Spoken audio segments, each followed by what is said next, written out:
What's good, YouTube? We got Anubis, the Egyptian god of death, by Coronos.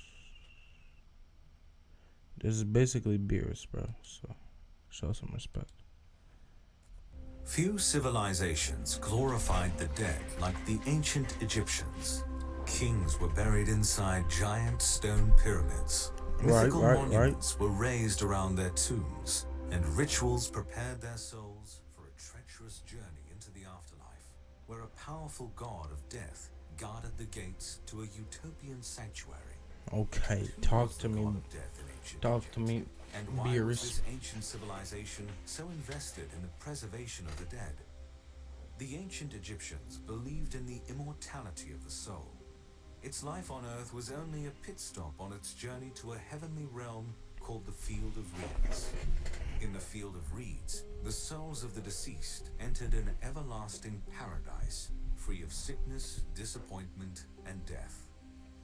According to paintings and engravings in ancient Egyptian tombs, the Field of Reeds was a haven of agriculture.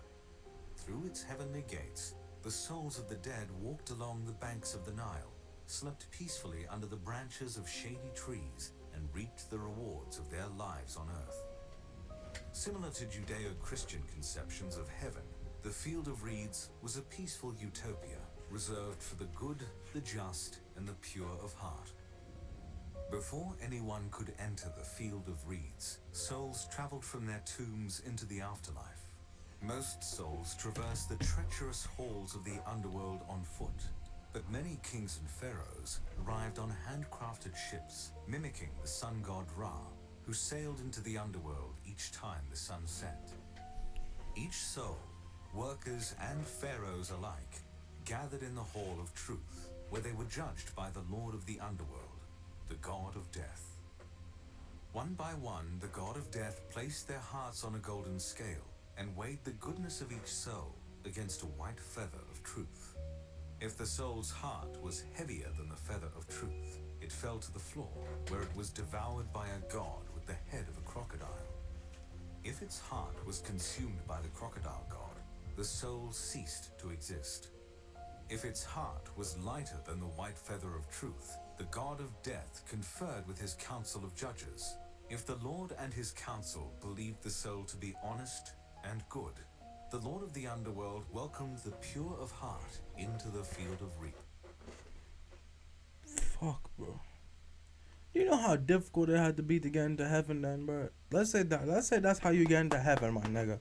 Let's say that's how you get into heaven, being pure-hearted, the pure and good, right, bro? Comment down how many people in the world right now, the 7 point some billion people in the world. Comment down how many people you think are making it, bro. Cause, raw. Me personally, bro. Very, very little, bro. I'm talking about. Imagine having to be good your whole life, bro. That's why it's against a feather, my nigga. Nigga, it's a heart versus a feather. You ain't finna win, bro. You're not supposed to win, dog. It's lonely in heaven. There, the souls of the pure would live and prosper for the Fucked rest up. of time. As Lord of the Underworld and Guardian of the Field of Reeds, the god of death played a critical role in the immortality of ancient Egyptian souls. Few deities in the Egyptian pantheon rivaled the god of death in power or popularity. But who was the god of death in ancient Egypt? And where did he come from? Did I put these on, From the my onset of the first dynasty to the fall of the new kingdom, ancient Egyptians constructed elaborate resting places to honor and protect their dead. To the ancient Egyptians, the desecration of one's body was considered a fate worse I didn't even than know I death. put them on for you. If the body was destroyed, the soul was denied entry into the afterlife, never to enter the Field of Reeds. Many burial sites, however, were plundered by grave robbers, especially the tombs of the rich and powerful. Most kings and queens were buried with treasures from their lives, which would aid them in their journey to the underworld. Unfortunately, their prized possessions attracted the wrong kind of attention. Around 2600 BCE, ancient Egyptians began carving black jackals into the walls of their tombs to scare away grave robbers. These Fucking intimidating hell, bro. animals were discovered in pre-dynastic mud brick tombs, towering pyramids, and golden sarcophagi. But why did the ancient Egyptians associate black I'm about jackals to get hit with a with death fucking and the ad, bro. afterlife? This is kind of deep, bro. If you could believe in any mythology, right? Like any version of it, what do you believe? Like Egyptian gods, Greek gods. Um, I watch a bit about the Japanese on the channel as well. But let me know in the comments which one you would believe. You know what I'm saying? Cause it's actually very interesting, bro. So let me know in the comments which one you would believe. Let's get back to the video though. Give me a Jackals, fucking or wild dogs, were halftime ferocious break. scavengers that roamed the Nile Delta. In the early days of ancient Egypt, starving jackals dug up the bodies of the deceased, destroying ancient Kinda who loud, sailed bro. into the underworld each time the sun set. What the fuck? Each soul, workers and pharaohs alike, roamed the Nile Delta. In the early days of ancient Egypt, starving jackals dug up the bodies of the deceased, destroying ancient burial sites. To ward off these desert grave diggers, the ancient Egyptians made offerings to a jackal-headed god of death called Anubis, or Anpu in ancient Egyptian. His Anpu. power and influence Anpu. quickly spread throughout the ancient world. For hundreds of years, Anubis served as protector of departed souls, guardian of cemeteries, and immortal judge presiding over the afterlife. At the tail end of the Old Kingdom, however, Anubis underwent a profound metamorphosis, which began with the discovery of mummification. In the world today, the ancient Egyptians are most famous for two things: the pyramids of Giza and the mummies Giza. inside them. Ancient Egyptians carefully embalmed dead bodies to protect them from damage and decay, further displaying their respect for the dead. Mummification was revered as a sacred rite passed down by the gods. According to myth, it was invented by Anubis to preserve the body of a god pharaoh named Osiris. In one of ancient Egypt's YK. most famous myths, Osiris was murdered by the jealous god Set, lord of war, storms, and chaos.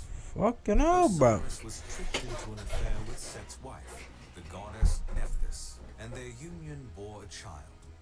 When Set discovered the affair, the Lord of War flew into a rage.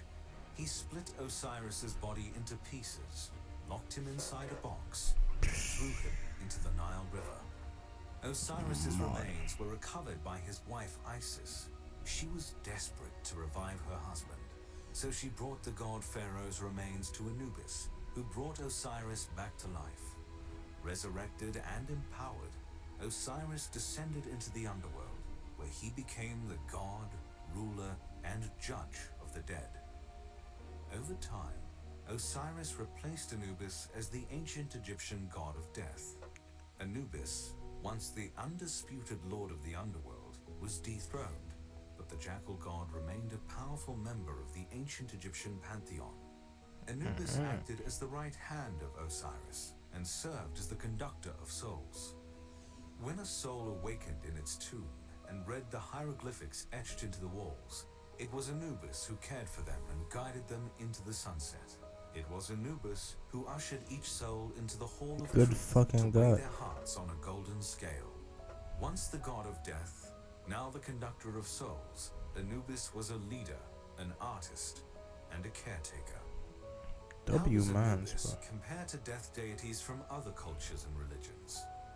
In Greek mythology, Hades, the banished son of Kronos, tormented the wicked in a shadowy realm full of monsters and phantoms.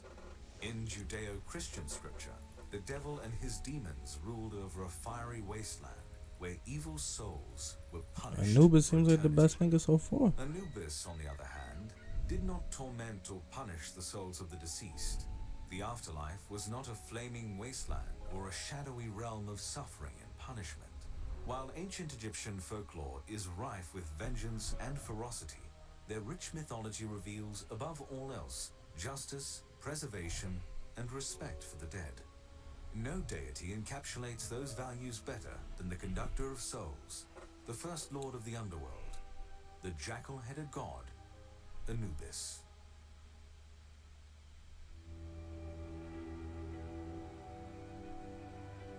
Kronos. Why not Kronos?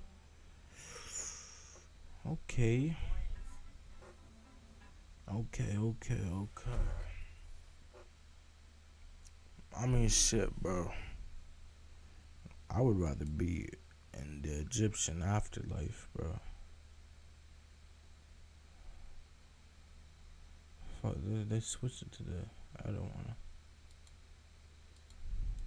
But yeah, I'd rather be in the Egyptian afterlife, bro. It seems a lot better.